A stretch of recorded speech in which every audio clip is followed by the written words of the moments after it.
Hello বন্ধুরা, আমার সালাম নিন। আসসালামু আলাইকুম। আশা করি আপনারা সবাই ভালো আছেন ইনশাল্লাহ, এবং আমার প্রত্যাশাও তাই। সেই সাথে আমার প্রীতি ও শুভেচ্ছা নিন। আজ এ পর্যায়ে যে বিষয়ে কথা বলবো তা হচ্ছে সপ্ত আকাশ এবং সপ্ত পৃথিবী বিবাহিত জিনাকারীদের প্রতি অভিসম্পাত করে।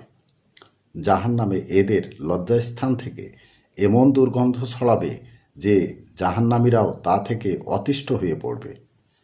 আগুনের আজাবের সাথে সাথে জাহান্নামের লাঞ্ছনাও হতে থাকবে। আল হাদিস।